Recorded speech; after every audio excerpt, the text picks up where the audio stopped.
আসসালামু আলাইকুম। সবাই কেমন আছেন? আশা করি সবাই ভালো আছেন। আলহামদুলিল্লাহ আমিও ভালো আছি। আর বন্ধুরা, টিফিন নিয়ে আসলাম। সকাল 10টা বেজে গেছে, টিফিনের সময় হয়ে গেছে, কারণ মিস্ত্রি কাজ করতেছে, ওরা টিফিন খাবে। আর এখানে কলা আর হচ্ছে রুটি, কেক নিয়ে আসছি। যাই হোক, আমরা তিনজন একসাথে বসে কিন্তু টিফিন খেয়েছি। একজন হেল্পার, একজন মিস্ত্রি, দুজন দিয়ে কাজ করায়, কারণ বেশি লোক নিলে কিন্তু কাজ কম হয়। আর দুজন করলে ধীরে ধীরে হোক, এটাই ভালো। যাই হোক, দুজন দিয়েই কাজ করাচ্ছি। একজন মিস্ত্রি, একজন হেল্পার, আর আমি তিনজন মিলে টিফিন একসাথে বসে খেয়েছি। টিফিন খেয়ে তারপর চলে আসলাম। ডাটার বিচিগুলো মানে নিচ্ছি আমি। এটা হচ্ছে রোদে দিচ্ছি, রোদে দেবো এখন। সকালে এসে তো অনেক কাজ করলাম, বাঁশের কুঞ্চিগুলো কাটলাম, তারপর কুঞ্চিগুলো কেটে কিন্তু টিফিন নিয়ে আসলাম, বসে থাকিনি। তারপর হচ্ছে ডাটাগুলো টিফিন খেয়ে তারপর আবার ডাটা কাটলাম। ডাটার বিচিগুলো যদি এখন না রাখি, তারপর বৃষ্টি আসলে, ঝড় আসলে কিন্তু আর নেওয়া যাবে না, ডাটা পড়ে যাবে। তাই চিন্তা করলাম আজকে অনেক রোদ, এই রোদে দিয়ে দিলে বিচি এগুলো শুকাই যায়, শুকাই গেলে তো ডলা দিলে বিচি বেরোয় যায়। তাই চিন্তা করলাম যে ডাটার বিচিগুলো এখানে রোদে দিই। বাসায় কিন্তু বেশি রোদ নেই, আমি যে বাসায় থাকি রোদ আছে, ছাদে কিন্তু ছাদ তালা মেরে দেয়, তালা মেরেই রাখি সবসময়, রোদে দেওয়া যায় না কিছু। চিন্তা করলাম এখানে বসে থেকে লাভ কি, টুকটুক করে সব কাজগুলো আমার কমপ্লিট করি, তো এখানেই রোদে দিয়ে দিলাম। যাই হোক, ডাটার বিচিগুলো রোদে দিয়ে তারপর চলে আসলাম এখানে মাছা। আমার যে চাল কুমড়া গাছ দেখছেন, চাল কুমড়া গাছ কিন্তু কেবল ছোট, তাই কিন্তু ওই মাছায় ধরতেছে না, বেয়ে নিচে পড়তেছে। তাই চিন্তা করলাম যে মাছাটা বড় করে দিতে হবে। তাই আমি এই যে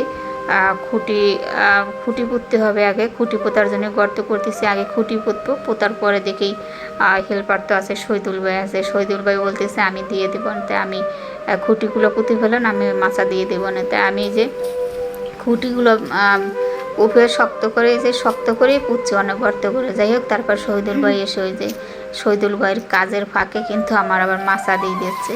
আর এখানে এসে কিন্তু আমি বসে থাকি না, টুকটুক করে কাজ করি। আগের দিন কিন্তু বেগুন গাছ পরিষ্কার করছি। এখানে এই যে দেখেন, এই মাছার নিচে কিন্তু অনেক ঘাসে ভরা ছিল, এটা কিন্তু আমি পরিষ্কার করে ফেলছি, দেখছেন এখানে পরিষ্কার করছি কিন্তু, কারণ তা না হলে মাছার নিচে কিন্তু ঢুকতে পারবো না, এত ঘাস ছিল এই জায়গায়। যাই হোক, আরও আস্তে আস্তে করে আরও পরিষ্কার করবো, একদিনে তো করা যায় না। আর এখানে অনেক রোদ, রোদে কিন্তু বসাও যায় না। যাই হোক, আর এতে কিন্তু আমার মিস্ত্রিও কাজ করতেছে, আর শহীদুল ভাইয়ের ফাঁকে আমার মাছা দিয়ে দিয়েছে। ওই যে মিস্ত্রি কাজ করতেছে, কিন্তু ঘরের কাজও চলতেছে।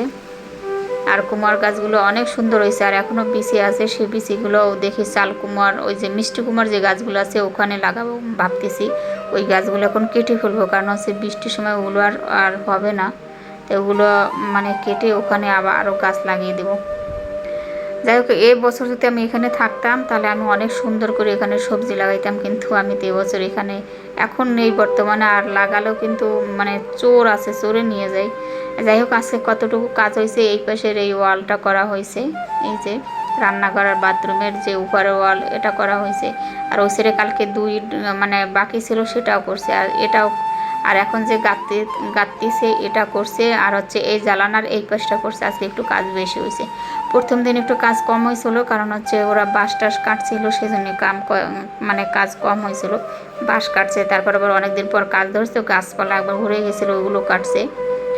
যাই হোক, আজকে একটু কাজ বেশি হয়েছে, আরও 2 দিন হয়তো লাগবে। আর প্রতিদিন কিন্তু আমার ভিডিও করতে হয়, কারণ হচ্ছে আমার হাজব্যান্ডকে দেখাতে হয় ভিডিও করে যে এতটুকু কাজ হয়েছে, সব কিছু কৈফিয়ত দিতে হয়, কী করলাম, কতটুকু কাজ হইলে কতটুকু ইট আনলাম, কতটুকু সিমেন্ট আনলাম, কী করলাম না করলাম, সব কৈফিয়ত দিতে হয়। যাই হোক, সব কিছু আমার হিসাব দিতে হয়, হিসাব করে কাজ করাচ্ছি, অনেক কষ্ট করি। তারপর আবার সব কিছু কিন্তু করায় হিসাব নিচ্ছে হাজব্যান্ড, কোথায় কী করতেছি। যাই হোক, কাজ এখন শেষ, বাসায় চলে যাব। সব গুছাচ্ছে শহীদুল ভাই, হেল্পার, এরা সবাই সব কিছু গুছাচ্ছে, বাসায় চলে যাবো এখন। 2টা বেজে গেছে। যাই হোক বন্ধুরা, বাসায় চলে আসলাম, আর শেয়ার করা হয়নি। এটা বিকেলবেলা রান্না করতেছি, খাওয়া দাওয়া করে তারপর ঘুমিয়েছিলাম। ঘুমের থেকে উঠে যে সেই ডাটা আর মিষ্টি আলু দিয়ে সেই ডাটা নিয়ে আসছিলাম, ডাটা মিষ্টি আলু আর চিংড়া মাছ দিয়ে রান্না করতেছি। তা বন্ধুরা, আজ পর্যন্ত সবাই ভালো থাকবেন, সুস্থ থাকবেন, সেই কামনায় বিদায় নিচ্ছে। আবার আসবো আর একটা সুন্দর ভিডিও নিয়ে। আল্লাহ হাফেজ।